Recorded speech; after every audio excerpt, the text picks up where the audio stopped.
आज आपण करणार आहोत पेंड भाजी किंवा शेंगदाण्याची आमटी। त्यासाठी ही पातेले घेतले, त्या पातेल्यात तेल टाकले, मोहरी टाकलेली आहे। आता ही मोहरी तडतडू द्यायची। ही मोहरी तडतडली त्याच्यानंतर त्यात आपण टाकणार आहोत कांदा। कांदा टाकल्यानंतर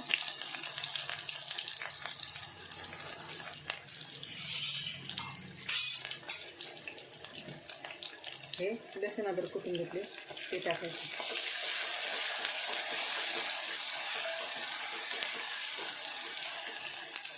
ब्राऊन होऊ द्यायचा कांदा। कांदा ब्राऊन होण्यासाठी आपण काय करणार, लवकर होण्यासाठी मीठ टाकणार याच्यामध्ये। मीठ टाकल्यामुळं कांदा लवकर तळला जातो, वेळ वाचतो आपला। एक कांदा असा ब्राऊन झालेला आहे। आता याच्यामध्ये आपण टाकणार आहोत लाल चटणी, 2 चमचे टाकली। हळद टाकणार आहोत आणि त्याच्यामध्ये थोडंसं आपण काय टाकणार आहोत, भाजलेलं बेसन। थोडं भाजलेलं आहे त्याच्यात परत भाजून घेणार।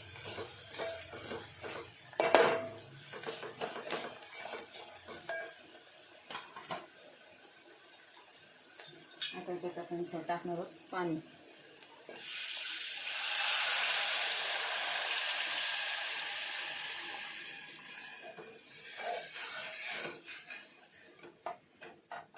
पाणी टाकल्यानंतर आपण त्याच्यामध्ये लगेच शेंगदाण्याचा कूट टाकणार आहोत।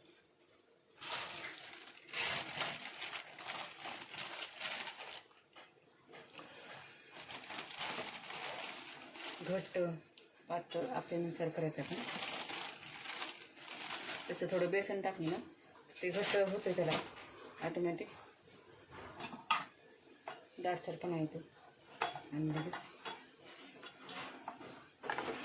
कोथिंबीर टाकायची, थोडं पाणी टाकून घ्यायचं लगेच आणि याला उकळी द्यायची।